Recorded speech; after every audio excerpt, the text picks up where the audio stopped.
Hello, everyone, and welcome. I'm here with Anton Bernstein, the CEO of Pocket Worlds, and today we are going to be discussing cosmetics, monetization, and free-to-play games. And before we kick it off, Anton, what do you think are some of the most important things we could cover when it comes to cosmetics monetization? And certainly, I think if we look at the market today and how difficult it is to find success, especially on the mobile side, well, maybe not especially. I think there's problems all over the place. I think it really is important to understand how to monetize your game for longer term success. But when you think about cosmetics monetization, like what are some of like the high level topics or issues that you think about? And we can dive into them after we hear from you. The areas that I think are worth exploring. One is, first of all, why do people buy cosmetics in the first place? Because there's something about certain games and certain products that yield high cosmetic revenue, and others I've seen people try to throw in cosmetics and they just totally fall on their face. And so understanding kind of player psychology and why cosmetics matter, understanding collectability as a notion and how that leads into secondary markets, so marketplaces of cosmetics and of content in general. But a lot of kind of big titles like CSGO is probably the best example of an active secondary market that drives the primary market. I think also thinking about the way both cosmetics and non-cosmetics are sold in games and how those methods might lead to scarcity or not lead to scarcity. And then finally, another interesting place to explore is UGC and the kind of the interplay and the connectedness between cosmetics and user-generated content and how those two kind of interface with each other. So I think all of those would be interesting to Yeah. explore, and then we can go even Yeah, further. if I forget to ask you about any of those, please remind me. But Yeah, no problem. definitely a lot of great topics I think we can start to cover. But just for our audience to establish sort of like your expertise in this area, could you also talk to us a little bit about Pocket Worlds and High Rise and your experience actually with cosmetics, just to set a little bit more context for our audience? Sure. So I started Pocket Worlds about 11 years ago. We have two products today, High Rise and Everskies. We do about 30 plus $1 million in sales or so in the primary market, and our secondary market is quite big, almost $100 million annually. That's people kind of transacting with each other in our in-game currency, and pretty much the entirety of it, maybe 80 to 90% is cosmetic content. And so, yeah, we've kind of invested heavily in that, heavily in the secondary market. Most of that comes out of High Rise, but also Everskies is the social avatar platform that also has, the entirety of the revenue there is cosmetics is just meaningfully smaller than High Rise. Okay. And maybe we could start with one of the topics that you mentioned, which is like the kinds of games that are able to successfully sell cosmetics. And so if you were to think about some of the most successful games that sell cosmetics, you mentioned CSGO. Obviously, there's games like Fortnite and games of that nature that have pretty high scale with respect to the sale of cosmetics based items. But when you think about specific games and then the kinds of games that are able to sell cosmetics extremely well, what do you think? What are those games and those kinds of games? Yeah. So I would say there's a kind of a few different categories Mhm. of which games sell it best. Um, so, of course, multiplayer PvP. So often that's battle royale games like Fortnite or team-based games like a Counter-Strike. There, once people are spending quite a bit of time and they're playing competitively, they start to care about status and how they look and how they present themselves. Yeah. You look kind of badass killing someone with a certain kind of cosmetic or a skin that nobody else has. And I would say there's kind of two motivations there. One is the way that these games are designed. They're designed in such a way that they're spectating after the battling. And so if you die, you end up spectating someone else, you end up seeing their cosmetic, you end up spending a lot of time looking at cosmetics, like purely just time spent visually looking at someone's cosmetic. It's kind of designed, whether purposefully or just by virtue of, there's nothing else to do after you're dead in a game of Counter-Strike or a game of Fortnite. But you end up staring at somebody's kind of cosmetics, Right. which one drives your kind of purchase behavior. Secondly, just the fact that you care about your status in this world. And that's not just PvP multiplayer. So, for example, High Rise is more of a simulation type of game or product, similar to Roblox, if folks have heard of Roblox on the cast. But there, as you spend more time in a social world, you start to care about your status. You start to care about the way you express yourself, the way that people see you. And so cosmetics are a huge way to show off your identity, show off who you are, show off if you have high status, just like in real life. If you're wearing I don't know, if you have a Birkin bag from Hermes, it signals a certain kind of status and certain kind of access. Cosmetics are also a social signal. So kind of the kinds of games that I see it working in, they tend to be very heavily multiplayer. They tend to require quite a bit of time. And in those games, in those worlds, people care about their status and how they reflect their status. And they often do that through cosmetics. And when I think about cosmetics, I also wonder about certain other factors that could potentially impact the sales of cosmetics in a game. And so, a couple of things I'd love to get your input on is, to what extent does a game that's more fair to play versus pay to win impact the sale of cosmetics? And then, let's start there, get your thoughts, and then I've got a couple of other factors I'd love to ask you about as well.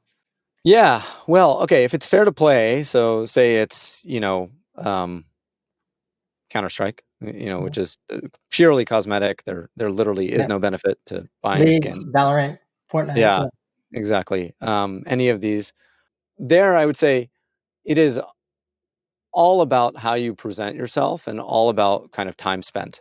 So I would venture to guess that um, dollars invested for kind of the same person, kind of, whether you're, uh, if you have the same sized wallet, dollars invested for those games is highly, highly correlated to time spent. So as you spend more time, you care more about how you present yourself in that game. And so you end up spending more on cosmetics over time. It's very highly correlated to time spent. And that's what we've seen as well in high rise. Um, when you start adding kind of pay, pay to play, if you look at, I don't know, a lot of the Eastern kind of MMO games, where you end up having these big gotcha purchases that give you actually a lot of power early on, or TCG games where you're buying card packs, things like that. Um, I would say the desire to have something that's purely cosmetic is just intrinsically nerfed in the player behavior and player psychology. And instead of something being valuable because it's super scarce, that still exists to some degree. The Black Lotus is still the most valuable card in Magic the Gathering, to the tune of, hundreds of thousands of dollars. I think actually there was like a $1 million+ purchase in the recent past. But uh, at the same time, because there's a power progression and because things have stats beyond scarcity and have stats beyond status, uh, some of these kind of pay to win power stuff starts to kind of supersede. The problem is that, or I don't know if this is a problem, but the reality is that in a lot of these games where it's not purely cosmetic, where you start to have power when you start buying stuff with power, the game ends up getting stuck in this loop of requiring to kind of introduce power creep. And they start to power creep items and they start to power creep characters. Um, they also have a tool to change the meta. So they can either change the meta, which sometimes they do. And you see that happen in like a Clash Royale, where they're constantly tweaking and changing the meta, or they have to power creep. And power creep just means you're churning and burning through power. And that's the way, for example, if you remember Game of War from Machine Zone, that just was huge, right? It was huge for a short period of time, billions of dollars in revenue. And then it just completely died. And it completely died because of power creep. And it was just designed to constantly power creep. Um, So it's kind of a rambly answer, but I will say that, you know, the tools that people have, if they're going to be selling through a gotcha mechanic or whatever, something that gives power, are either power creep or completely changing the meta, Can you think which of can any serve power purpose creep people don't. games that do sell significant cosmetics as well? I can't think of any offhand. Um, Um, yeah, I'm not sure. I guess there's like some middle ground with yeah, like character unlock games, sure. like games where you're unlocking a character, because it is kind of fair play, but at the Slightly, same yeah. time, the Like, character and gets to a your, different but yeah, I dynamic. think you're generally right. Where I think pay to win, you probably generally don't tend to see it as much cosmetic sales. And to your point as well, like whether it's League or these boba type games, when they introduce a new champ, it's usually a little bit overpowered, and you kind of some motivation for buying would be trying out somebody new, but also to increase your win rate potentially, and then they nerf it later. But Yeah, they that, changed the meta. I mean, if you Supercell, I would say, is really impressive mhm, with Clash Royale and Brawl Stars. With, I mean, they do have. It's not necessarily power creep. It just they keep changing the meta. They keep mhm, changing the dynamic. Like, as they introduce a character or as League introduces a character, it kind of de facto nerfs some other combination of characters. yeah, And so that's the way in which they keep it fresh. It it's kind of an interesting balance between power creep and changing the meta. They really kind of prevent the power creep by constantly changing the meta every time they introduce some sort of different power or unique power. right. And that's why they spend so much time tuning pre-launch of any character. Right. The second factor I was going to throw at you is something I just call high engagement, but like a League of Legends or a Valorant or these kinds of games where you're just playing over and over and over again. I tend to think that if you think about monetizing either on the front end or the back end, meaning like front end, meaning willingness to pay, like you just love this game so much that even if the devs have something stupid like a whatever, like a pink bunny suit, you're just like, well, I love this game so much, I want to support the devs, so I'll just buy that stupid thing. And then payment optimization is more like the game of war, but it does to me seem like, and it's like you kind of alluded to it in answering the first question, but you're saying that the more time spent, the more highly engaging a game is, the better your odds are at selling cosmetics. Is that fair to say? Definitely, yeah. It's super highly correlated to time spent. I will say also the community. What I've seen in High Rise, for example, Yeah, is the community often dictates the desirability of content. I mean, we have tools at our disposal to drive scarcity. So yeah, depending on how we sell it, and we can get into merchandising, cosmetics, and what that looks like. yeah, But in general, the community decides, hey, this is something that's really appealing. This is something that we want, and because that's kind of the, let's call it the kind of like the cultural desire, like what people in the community want.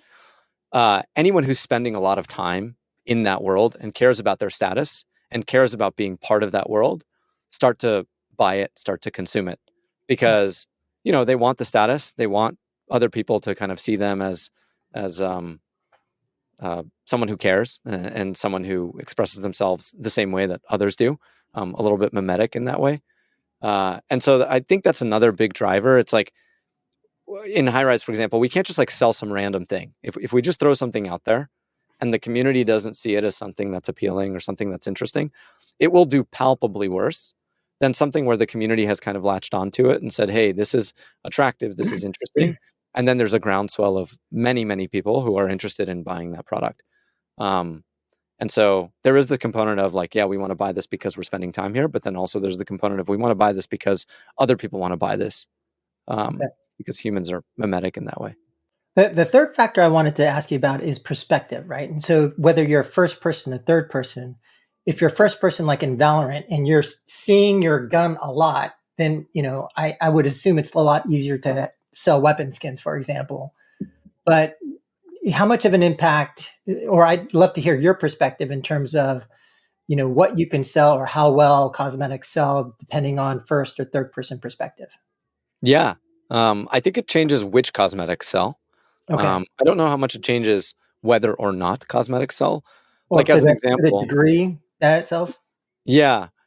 So Fortnite, if you look at the breakdowns, there was a survey actually done of like 1,000 people spending Mhm. in Fortnite, and this was kind of the breakdown that the survey identified: 10% spent on emotes or dance moves, 14% spent on harvesting tools, 18% spent on gliders, and then 60% spent on outfits or characters. Um, and an interesting component, for example, of Fortnite is because it's this kind of third slash second Mhm. person perspective. Yep. Back items are really valuable because you see the Backlight. back Yep. Mhm. all the time, right? Mhm. Whereas in Counter Strike, it's all about the weapons. Yep. Which weapon do you see? Because you're spending all your time in this first person view, um, buying, selling, trading weapons. Um, but I would say both have massive cosmetic demand, despite having different perspectives, different angles. It's just which items are most visible, and so those are the items that people are kind of drawn to or into. Right. And then maybe the last factor I would want to ask you about is it seems like there may be By different. the way, oh sorry, one more Oh, thought on this. oh, yeah, please. It's kind of an interesting stat that almost 20% have spent on gliders, Hmm. because gliders are not visible in spectating mode. Hmm. So gliders, this is kind of an interesting one, which is you're buying it for yourself. I mean, you're buying the glider for yourself. You're getting the glider for yourself. You're not doing it so that other people can necessarily see it. Um, so I think that's also kind of an interesting reflection on, is this because of status, or is this because it just feels good and I'm spending a lot of time here and I really want this glider to look really good. Right. And maybe this is a question that we can also address when we talk about player psychology as well as player motivations, as well as primary and secondary markets. But it does seem like there are some games that have a motivation to buy cosmetics for visibility. And if you were to look at a game like the banana game, I don't know if you've played that, but that seems like it's more speculation oriented. And I don't know to what degree you would consider CSGO a little bit speculative as well. But when it comes to like potentially the reason why people are buying cosmetics, and having that, whether it's more of a vanity motivation or a speculation motivation, what do you think about that and how that impacts the ability of the degree to which you can sell cosmetics? Yeah. Well, it totally depends on, and I would say this is a difficult aspect of Mhm. designing a game. It totally depends on if there's a secondary market available or not. So have the creators of the game chosen to implement a secondary market. So like, if you remember Diablo 3 with their auction house, Yep. they saw in Diablo 2 big eBay market. I was playing Diablo 2 and I was buying and selling items all the time. Um, in Diablo 3, they leaned into that, released an auction house, and it just totally fell on its face, partly because it was just drop rates were poorly designed. I actually think the auction house would have been great if they had designed it correctly with the drop rates. Um, but I would say that's a huge component. So if you look at Counter Strike and you look at all of the different skins marketplaces that exist around Counter Strike, and if you look at all the gambling marketplaces that exist around Counter Strike, it is so clear that there's a heavy speculation component. Mm. There's a heavy speculation component around Counter Strike and how Counter Strike cosmetics and secondary content works. And that's because they've enabled and allowed this very rich secondary market. The most extreme version of this is crypto games. Right. I'm actually an investor in Sky Mavis. They make Axie Infinity, and Axie Infinity was probably the first highly speculative, very successful game with actual gameplay. Obviously, there was Crypto Kitties before that, but there you saw it was pure speculation. I mean, the whole thing. And the problem with speculation, when it's pure speculation, is it almost takes over the entire gameplay, and Mhm. it turns into a bit of a not a pyramid scheme, but turns into a bubble. Speculation is tough unless you really control it. And for the game developer, we think about this all the time. We think about our economy, and we think about our economy as GDP, and we think about our secondary market as a component of our GDP. And we very much control, the levers that we control is scarcity of content, scarcity of items, currency. For example, we look at a trailing 30-day amount of currency in people's wallets.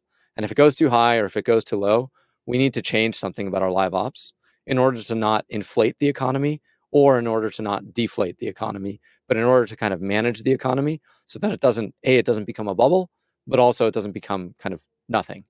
And so a secondary market must be really kind of, I would say, effectively controlled to not basically take the whole game and turn it into a big speculative bubble game like Beanie Babies. Um, so that's like a big component of secondary, but there's a lot of games out there that don't have secondary. As an example, Fortnite does not have secondary, and it does 5 billion in annual sales. They just have a ton of users and high ARPU because people are spending a lot of time there and they care about their cosmetics. Right. Um, League also doesn't have a secondary market. But I would say probably Counter Strike is the best example of secondary market. Maybe Magic the Gathering and Counter Strike are probably the two best examples that I can think of. Right. And yeah, I'd love to touch on that a bit more, maybe later, but just to kind of close the loop on specific games that you think the audience should be aware of when it comes to like really great examples as far as like key reference games or emulation targets. We talked about CSGO, Fortnite, League of Legends, and they seem to be primarily either shooter games or MOBA games. You also mentioned Diablo, which is an ARPG, but like, are there any other specific games that you think the audience should be aware of? And then the follow up to that would be in terms of the genres, what else is selling well in terms of cosmetics besides uh, clearly and obviously shooter, MOBA, and then what else? Like what other genres? Mhm. But maybe Yeah, starting with like specific reference games that you think people need to learn. yeah. Well, there's also the you know not quite cosmetic kind of MMORPG character-based games like a Genshin Impact or Right. Fake Grand Order or Honkai Star Rail. These are more power progression, power creep, meta changing, but then also just very much character-based. And they obviously do tremendous amounts of sales. 1 billion a year for these products generally. Um, but yeah, I would say there's that category of game. There's uh, also in our category of game, there's us, there's Roblox, to kind of a smaller level. There's IMVU or Second Life. To give you an idea, Second Life is purely cosmetic. It's been around forever, right?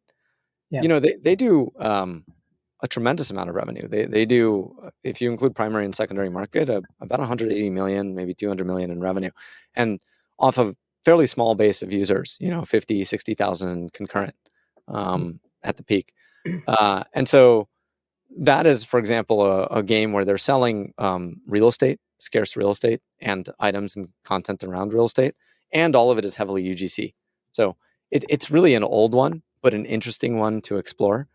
Yeah. Um, of course, Counter Strike is the biggest. We talked about it. League, Dota, these kinds of kind of competitive gameplay, Valorant, um, Apex Legends too, was doing really well on cosmetics. So, yeah, I would kind of take a look at those pretty heavily.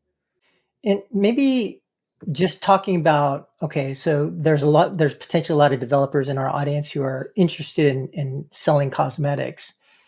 And from your experience, when you think about whether it's a specific ARPU target for different kinds of games or the kind of depth of spend that you could potentially get, because for some of these, like a game of war, you could potentially have someone spend 250,000 a month, and those kinds of games can you basically can drain the economy so easily. Whereas in a cosmetics based game, how many skins before it's enough? Totally. Whether it's League, I've got these 3 skins, or I've got 10 shirts and I've got 30 pants. How do you think about that, and what are the differences, maybe if there are, amongst different kinds of games? Yeah. So I would bring it back, first of all, to the notion of the secondary market. Mhm. So, in a title that has a secondary market, you do have the capacity to spend, in the case of CS:GO, there's actually a weapon that is worth about $1.6 million right now. So you can spend $1.6 million buying this weapon. In fact, it had an offer of 1.2 million. Mm. Um, and so if there is a secondary market and there is true scarcity, then there is the capacity to spend a lot of money and in just one purchase. And it's Right. not because you're looking for power progression, it's because you're looking for status.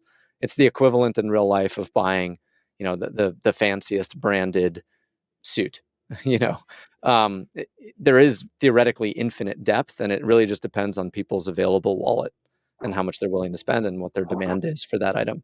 So I would say in a world where you do have a secondary market for cosmetics, it's not that you're going to have 100 shirts. It's you're going to have one shirt that's extremely desirable and extremely valuable, and somebody else wants that shirt and they want to buy it from you. And so that drives a lot of the meteor kind of spend on Right. cosmetics. If you don't have that, then yeah, I mean, in general, like capacity to spend is a bit lower and it's a little bit more consistent. I've seen, different figures for Fortnite that, have been pretty broad. I've seen a figure of like $80 ARPU. I've seen a dollar of $10 ARPU. Or a figure of $10 ARPU. So there's some range there because they're private. It's a little hard to tell. With League, as an example, in 2022, based on the data that we looked at, they were sitting at about $12 ARPU with about Oh, wow. 150 million monthly active users in Mhm. 2022 and Right. about like say 25 to 35 million daily active users. Um, so, but it's hard to say there because you don't see the range, the kind of the variability. You just kind of see an average ARPU. Right. How much of that is carried by you know big spenders who have very deep pockets. But again, League doesn't have that secondary market, so it to your point, it's a little harder to spend like $100,000 in a pure cosmetic, in Fortnite, it's going to be hard to spend $100,000. And so they're relying on really, really big scale Mhm. and much higher conversion. And I would say Fortnite, for example, is kind of best in class on conversion. They really pioneered the battle pass system. And I think that pass system has actually driven meaningful conversion Yeah. uh, uh, combined with, high MAU, high engagement. And so they're balancing it out by increasing conversion and they can kind of afford lower ARPU versus say a lot of these Eastern games, a lot of the big MMOs, whether it's Genshin or somebody else, they're having much lower conversion, probably in the 2 to 4% range, if I had to guess. Right. Um, but they're having way higher average revenue per paying user. Right. Uh, And you mentioned Fortnite's levels. Battle Pass, and speaking then to the form of sales of cosmetics. So whether it's in a Battle Pass or you're selling items individually or selling as part of some kind of gotcha loot box of some kind or some other form, what performs the best? Is it Battle Pass to sell cosmetics that does the best, or I think it various kinds depends of on the sales? title. Yeah, I Okay. think it depends on the title and the type of title. So a battle pass works really well to convert relatively highly, but at fairly low ARPU, right? With a battle pass, you just can't spend all that much. I think the most expensive battle pass that Fortnite has is maybe $25, Mhm. something like that. And historically, it's been $10, $12. Uh, so you can only spend so much. So it's really good if you're a mass product with really mass appeal and you're driving up conversion and your whole goal is to drive up conversion and you have really high engagement because the whole way a battle pass works is it's kind of, I'll just kind of like detour here. I don't know if you remember Club Penguin, but I do. Club Penguin, they kind of designed the first um, they called it the velvet rope. So they designed the velvet rope. I don't know if you ever heard that term, but I love it. Mhm. And it's basically this idea that like little kids, they're playing Club Penguin for free and they're earning currency, but they can't spend the currency until somebody buys a subscription. And so you're like playing, earning currency. And then eventually 20 days in, you have all this currency, but you can't spend it on anything because you need to buy a subscription. And so in Club Penguin, the kids would then go to their parents and be like, look, I did all this work. Can you please buy a $10 a month subscription so that I can spend this currency? And so a battle pass is a version of that. where, if you spend 20 days on this thing and you've gotten so far in this battle pass and you have this whole track where you can buy it. But it's funny that Club Penguin was doing this 20 years ago. And it was a different variation and it was like a different motivation, but they were doing this 20 years ago. But anyway, it's really great for conversion. Gotcha is really great if you have more of a core game with a smaller audience, but it really is a core audience. It's less broad, more narrow, and you're trying to get those 2 to 4% of people who end up converting. You're trying to get them to invest more heavily into the title. And so if you look at the Eastern games, that's the way they're designed, and they're so heavily, gotcha'd. Everything is a gotcha. Yep. Everything is designed for gotcha Yep. because you're trying to go really, really deep there. Right. And I'd love to dive deeper into player motivations and specific types of items that sell well. But before that, I just thought of a question I'd love to hear your thoughts on, which is, when I look at some of these shooter games like Fortnite, it seems like a lot of the cosmetics or the conversion of the sale of the cosmetics is driven by big IP integrations. So whether it's like the Ninja integration or the Marvel integration or the Stormtroopers integration or the this and the that. And so to what degree do you need scale to be able to do those kinds of things in order to sell cosmetics well? Like if you had a small shooter game with a battle pass, how effective are you going to be at selling cosmetics versus a Fortnite where you can buy a Batman cosmetic or something like that? From what I've seen, I think it's definitely tougher. Um, I will say Supercell has shown that it works on mobile in a fairly casual environment. Brawl Stars has a battle pass. I'm pretty sure Clash Royale has a battle pass. So um, it does work there. It's still fairly large scale, and they don't do any brand partnerships from what I've seen. They have their own brand and their own IP, and they have done a pretty good job of kind of monetizing that. But they have a lot of other monetization methods. They're fairly monetization rich, and I would imagine the battle pass is not the bulk of their revenue. I'm not sure. I don't have data on that, but that's just kind of my guess.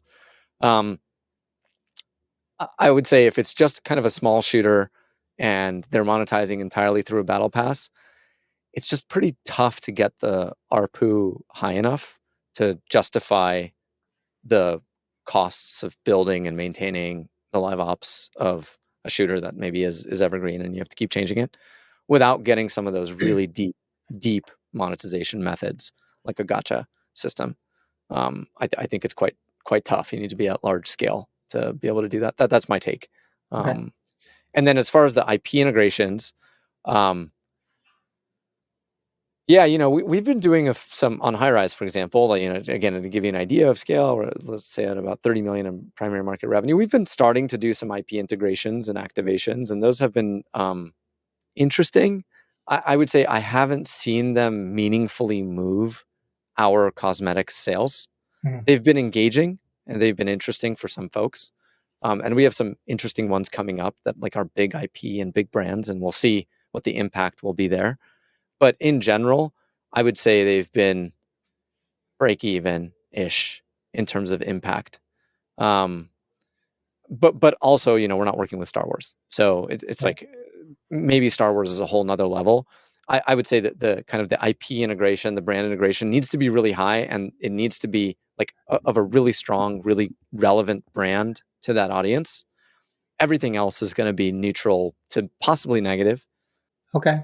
So yeah, talking more about player motivations, and you had already expressed that one of the primary motivations is vanity, for example. But could you maybe dive a little bit deeper whether it's in high rise or from your understanding of some of these games that are so successful selling cosmetics, what are some of the player motivations behind buying specific kinds of cosmetics? If you were to do a high level, kind of categorical breakdown of the potential different kinds of motivations, and then what are some of the items that you believe sell the most based upon those motivations? There's kind of many different types of players. And different games attract different types of players. Probably, Bartle's kind of taxonomy of players, but there's like achievers, killers, Yep. socializers, and I forget what the fourth one is. I don't know if you remember. um, and so I would say all of them are doing different things. So, the achievers, for example, are often trying to complete. So they're kind of focused on completion, or they're focused on getting the rarest thing in the game. That's what kind of I've seen. Um, and I would say the motivation that I've seen in high rises is much more about getting kind of the most valuable or rarest thing. There's a concept in high rise, they call it paper clipping. Um, I think it exists elsewhere in just in real life, but this idea of paper clipping, which is you kind of try to get items, and then you try to basically it's kind of a form of social crafting. So you have 3 low value items, and you try to trade them up for 1 higher value item, and then you do that a few times. Now you have 3 mid value items, and you try to trade them up to a high value item, and so on. And so this I think of it as social crafting, because you keep kind of like combining these items into one higher item. And so I would say there's these achievers who are really trying to get kind of the rarest item or trying to complete collections. Um, there's the at least in high rise, there's a major kind of self-expression um, category of person. So it's someone who's trying to express themselves through cosmetics, and they have a certain identity or image of themselves. And so when they see something that resonates with that image or resonates with that identity, they really feel the need and desire to have that thing so that they can wear it and express themselves. In high rise, as an example, so high rise is a kind of a simulation social type of platform. Um, People are changing their outfits 5+ times a day, and so they're changing their outfits constantly. And there's different reasons for that, but mostly it's there's some other energy that they want to put forward, or some other way that they want to express themselves, like 2-3 hours later, or they're trying to hang out with their friends, and as they're hanging out with their friends are dressing up in a certain way, they want to dress up in that way too. um, so there's like a big self-expression component. uh, there's the speculative component. So there's this kind of genre of player that I've seen who are really trying to play the economy game. I would say they're also achievers, but they're trying to kind of drive towards collectability. They're trying to kind of the way they see winning is not losing money, and essentially their portfolio of assets growing in value over time. And it's kind of a non-trivial number of players who are trying to do that. Um, so yeah, those are some. There's also kind of the killers, the competitive players. I would say they're kind of trying to show off, generally speaking, and trying to show off to others and show off high status. One other nuance I wanted to ask you about is basically the difference between East and West. And so a while back, I think it was around 2015 or so, I was working in China, and one of my friends was talking to me about a game in which it's like a farming game, but it was connected to WeChat. And there was an incredibly expensive building, like I don't know, something like $10,000 or something like that. And he's like, the reason why people buy that is because people can see that you have that building.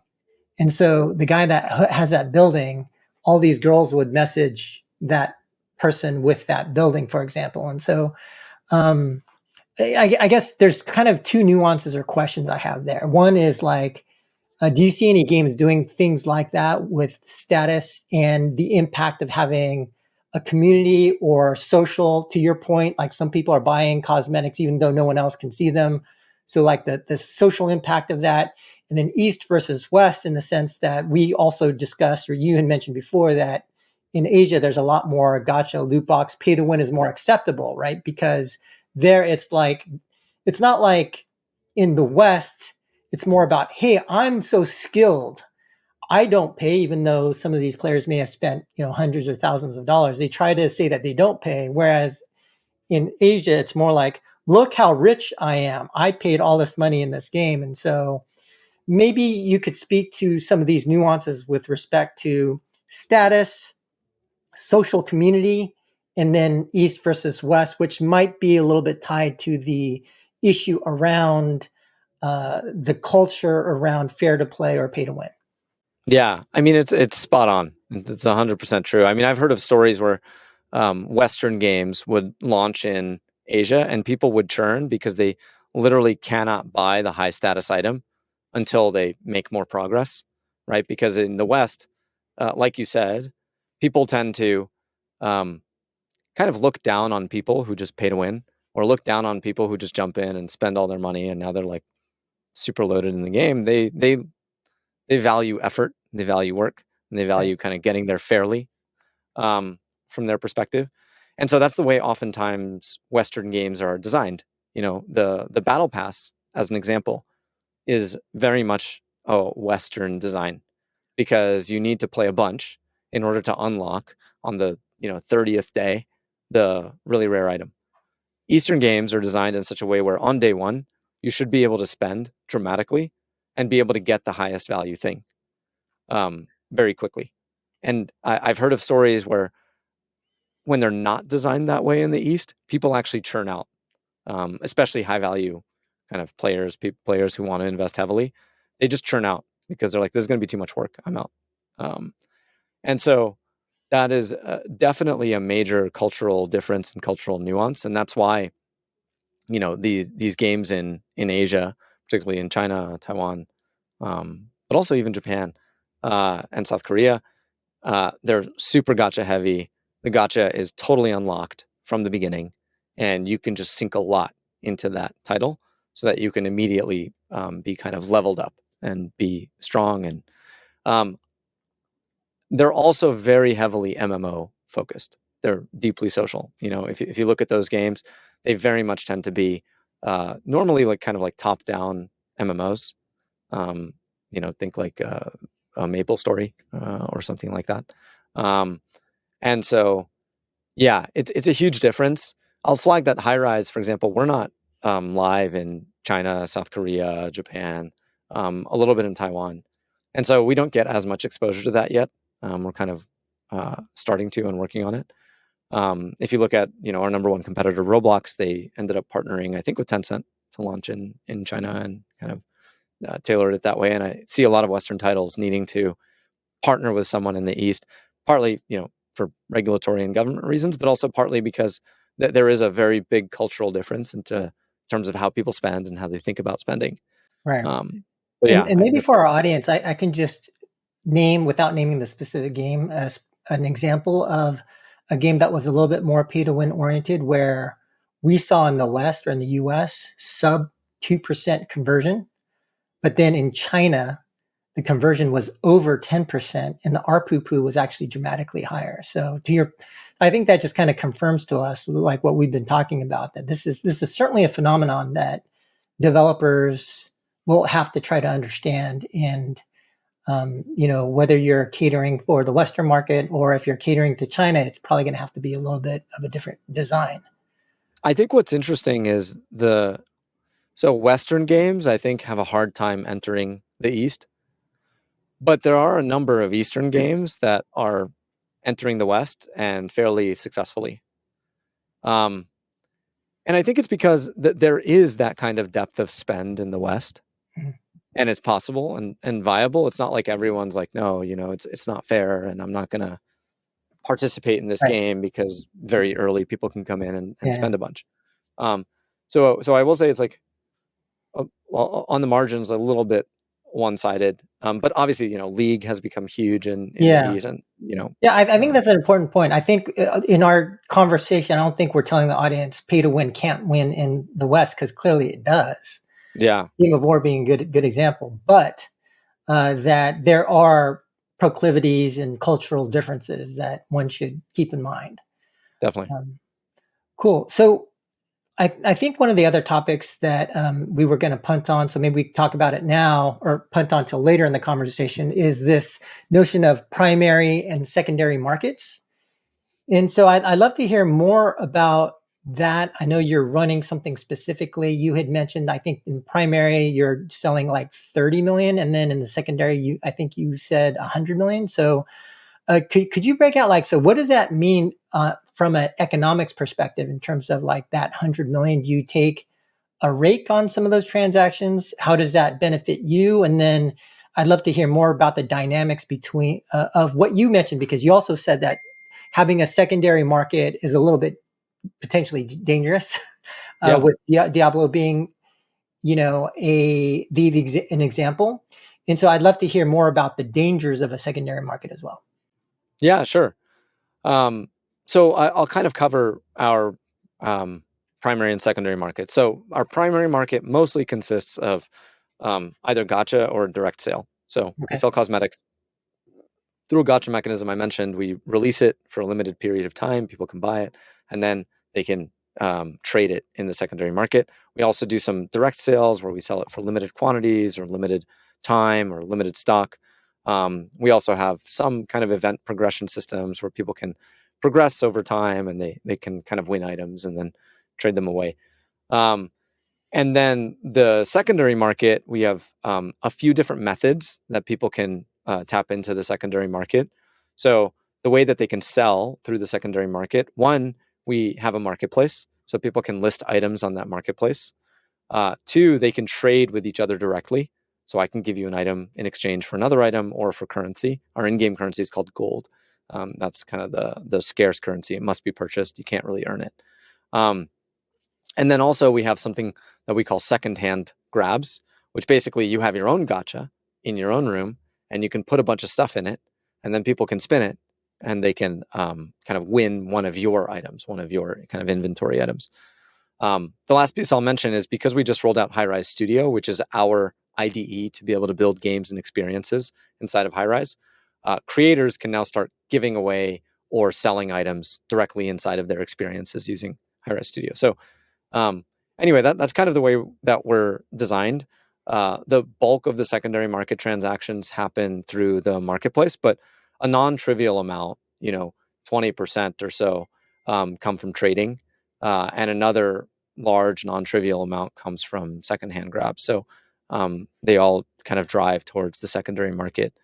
I would say the the dangers. One of the biggest challenges with having a secondary market is exploitation and fraud.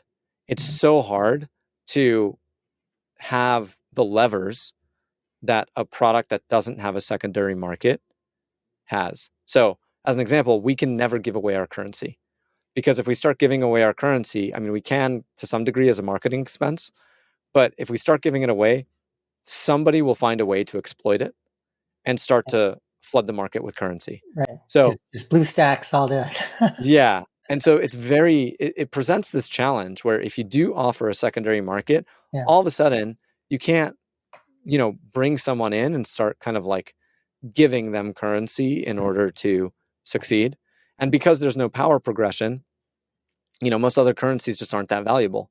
Where if you remember Game of War, I don't know, they had like 20 currencies, and each currency was actually important because it would gate power, and so you could actually give away a lot of these different currencies without giving away the hard currency, the really kind of valuable, expensive one that must be purchased. Whereas for us, because it's purely cosmetic, and there isn't kind of this power progression, it's more difficult to introduce these soft currencies that normally in a traditional free to play game, you'd be kind of giving away to get people to return and come back. It's a really nice lever. So we don't have that lever as much. And so that's a problem with a secondary market. You just don't have that currency lever. And that's true of Counter-Strike. That's true of League. That's true of all these kind of games, but at least they're hyper competitive and they've turned into sports. Whereas for us, we're kind of more about simulation and kind of either building games or kind of consuming games.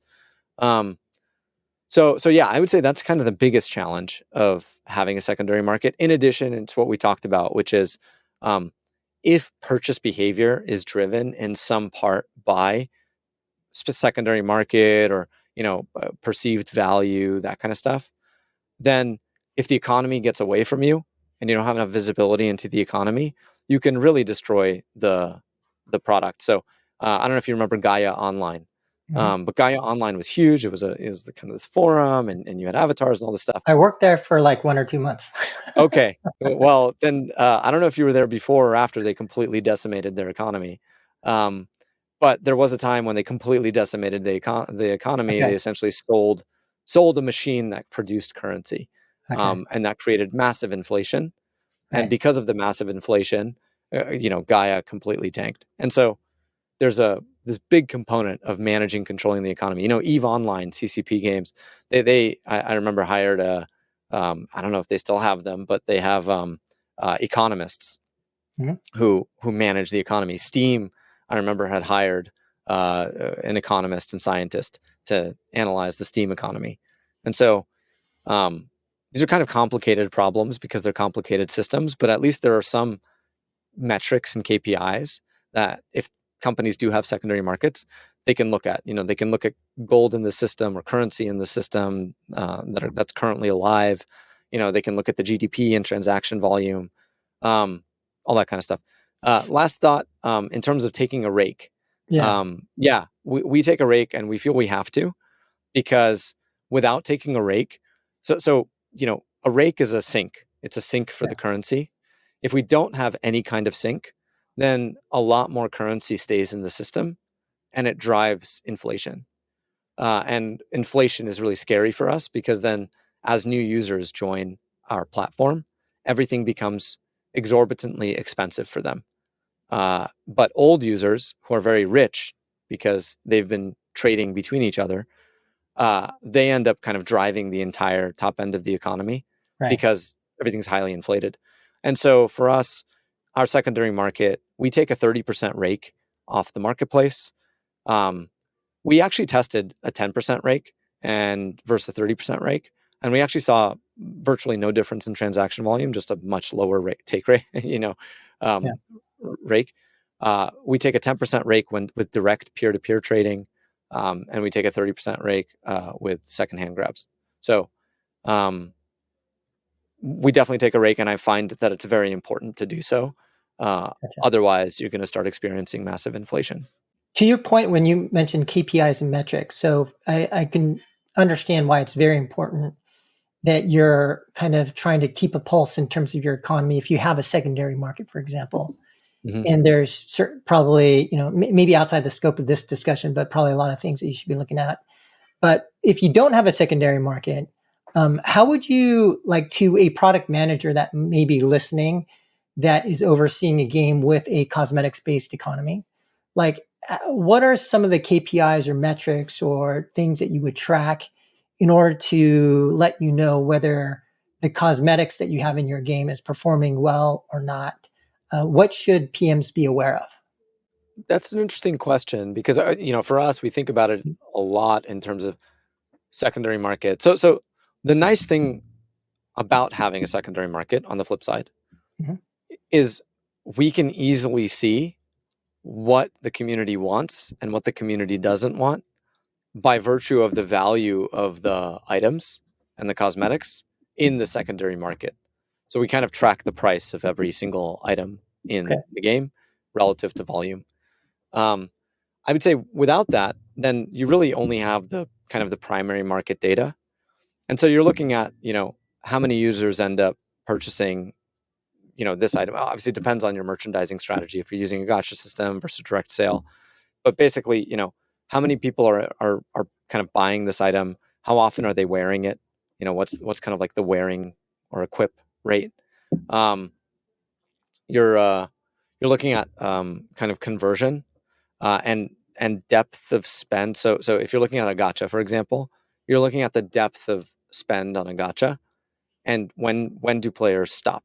So do they stop when they reach a certain item because that item is the desirable item, or do they stop because they've rage quit because there's not a good pity mechanic, or the rates are really poor and painful. Um, so I would look at things like that, but there's no better indicator than top line. So you do some sort of live ops event um, that has cosmetics. Uh, how much revenue did you generate per user? From on an ARPU basis from this kind of cosmetic sale. There's no better high level metric than Sure. that, and guidance than that. But then within that, you're looking at depth of spend on, again, if you're looking at a gotcha, you're looking at conversion rates, and you're looking at equip rates. And going back to the very beginning of our conversation, there were a bunch of topics and issues related to cosmetics that you had mentioned. Is there anything important that I left that I haven't asked you about? I forget. There was a long list that you described. So the question is, kind of dangers of cosmetics, you're saying, or Oh well, I concerns with forgot cosmetics? you mentioned a list of issues, but yeah, maybe we could talk about that. What are dangers of selling cosmetics then? I think cosmetics are a pretty great augmentation Mhm. in in terms of revenue and player engagement if you can get them to work. The big challenge is getting them to work, and the reason why they work is because people care about the way they present themselves in your universe, Mhm. which means they have to care about your universe and they have to care about others in the universe. Because otherwise, why do you care about presenting yourself in a certain way? Cosmetics will rarely, almost never work in any meaningful way in a single player game. It's just, there's just no obvious reason why you would spend beyond, I don't know, a few bucks or maybe $100 on Right. cosmetics in a single player title. And I don't know of any single player title that monetizes really well or well at all through cosmetics. And so, you know, I've seen some kind of junior game designers or PMs think that they can just kind of roll out cosmetics and people will start to buy them. And that's simply not true. People buy cosmetics because they care about their status in that universe, which means they need to care about that universe. They need to spend time in that universe. They need to care about other people and what other people think inside of that universe. Um, so I would say that the pitfall of cosmetics is thinking that you can just roll them out and there will be demand. That is far from true. Well, Anton, I think that was the last question that I can think of. Do you have maybe a final message or a way in which, if people are interested in reaching out to you, where they could uh, contact you in some way? Sure. Yeah. Well, I guess I'll share that Pocket Worlds. Mhm. Um, we are growing pretty quickly and we're hiring pretty quickly. We were about 120 people today. We're building out an office in Austin. So if anyone's listening out of Austin, they should reach out to me. They can reach out to me at Anton@pocketworlds.com or Anton Burr on Twitter. Uh, and in general, we're hiring. So if you go to pocketworlds.com/careers, you'll see a bunch of open positions there. Um, our goal is to build a platform where on one end we have creators building games and experiences and deploying them with one click directly into Highrise, and then on the other end, our mission is to connect the world through shared experiences. So we're all about, hey, how do these experiences help people connect with each other, help them to socialize with each other? I mean, this is why people care about cosmetics inside of our world, because we're entirely designed around having a social experience within a world that contains games and game-like experiences. So, yeah, if anybody's interested in that, in kind of accomplishing what we're working on and trying to accomplish, I welcome them to reach out. Great. Well, thank you so much for your time, Anton. I kind of feel like we've only scratched the surface in terms of cosmetics and selling cosmetics and free to play games. So maybe we could actually do a deeper dive in certain areas. And if you can join me again, perhaps to co-host with some other folks to discuss these things, I'd love to have you join me in the future. Yeah, I'd love to, and I'd also Great. love to learn from other folks. Cool.